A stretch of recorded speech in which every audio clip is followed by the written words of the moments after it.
સીતારામ બધાને કેમ છો બધાય? તો હે ને આપણે જવું છે પ્રયાગરાજ મહાકુંભ મેળામાં. અને કુંભ મેળામાં હે ને અમે શિયાળીનું નક્કી કર્યું ઘરે, હું મા બાપો ને વનરાજ. તો હવે ડિપોઝિટ શિયાળીની ભરી દીધી, પણ કોણ કોણ જાય ને એ હવે સરપ્રાઈઝ છે. આગળ તમને ખબર પડી છે કે રિયલી આવું લાસ્ટમાં કોણ આવે ને કોણ નથી આવતું. તો જો તમારે કોઈને પણ કુંભ મેળામાં આવવાની ઈચ્છા હોય ને તો 30 તારીખે કુતિયાણાથી 3 બસો ઉપડે આપણી ને બધો ઘર જેવો સથવારો હોય. હું આમાં સંજયભાઈના નંબર પર મેન્શન કરી દે, તો તમારે કોઈને આવવું હોય તો એનો કોન્ટેક્ટ કરજો. અને કે હવે કુંભ મેળો 144 વર્ષથી આવ્યો, આવો મહાકુંભ મેળો ટૂંકમાં. અને બીજો 12 વર્ષથી આવે અર્ધ કુંભ ને 100 વર્ષથી ને 2 વર્ષથી હોય. પછી આ મહાકુંભ 144 વર્ષથી આવ્યો ને પાછું આવી તો આપણે જીવતા પણ નહીં હોય. તો કે મહાકુંભ મેળો 144 વર્ષથી આવ્યો અને કદાચ પાછું આવી તો આપણે જીવતા પણ નહીં હોય. હા, તારે આવું પહેલે જતું નથી કઈ ફરક કોઈ મેળો.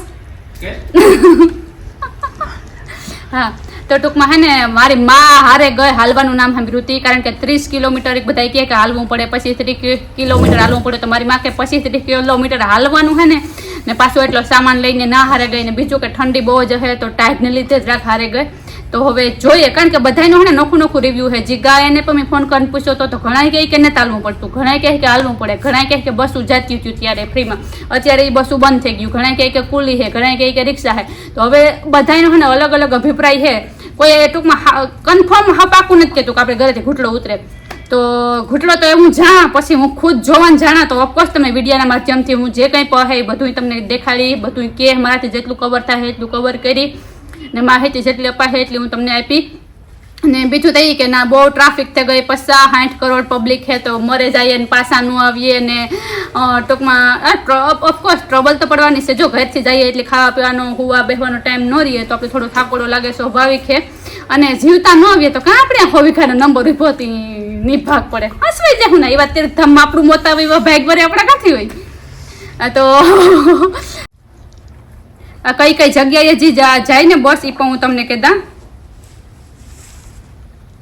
એક જ 10 દિવસનું હે અને ટિકિટ હે 11,000 અને ટિકિટમાં પ્લસ માઇનસ થાય, કેમ કે આગળ હેઠલા નીચેનો સોફો ને ઉપરનો સોફો ને એ પછી ટૂંકમાં પ્લસ થોડું જે વાત તમારી રીતના તમારે કરી લેવાની.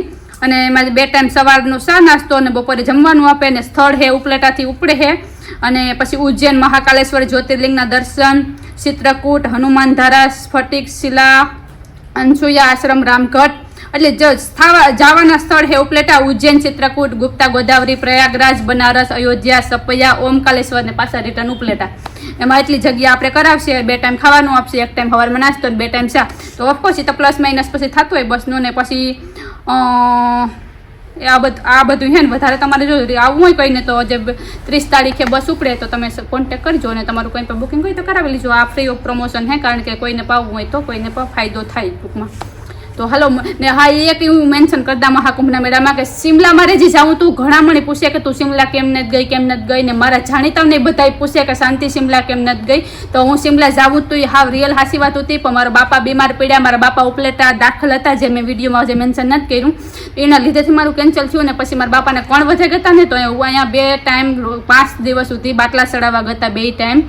એટલે હથવારો જે હતો ને જે બસ ઉપડતી હતી ને એ વહી ગઈ ને પાછો આવ્યો ઘર જેવો હથવારો જે મારે સિમલાનો થયો ને તેટલી સિમલાનું અત્યારે પેન્ડિંગ રહ્યું, ટૂંકમાં હું ન ગઈ એવું હે. તો હાલો મળીએ મહાકુંભના સ્નાનમાં. બધાય હર હર મહાદેવ, સીતારામ બધાને. ને આ જે તમે મારો વિડીયો જોવો એમાંથી કોઈ પણ પ્રયાગરાજ ગાવ હોય કે કુંભના મેળામાં ગાવ હોય ને તો તમારા રિવ્યૂ જે કંઈ હે ને જે કંઈ હોતું હકીકત આમાં લખજો તો મને અને બીજાને પણ હેલ્પફુલ થાય અને બીજાને પણ ખબર પડે કે રિયલમાં હું છે ને હું નથી. તો તમે ગાવ હોય તો કોમેન્ટ બોક્સમાં જરૂરથી લખજો.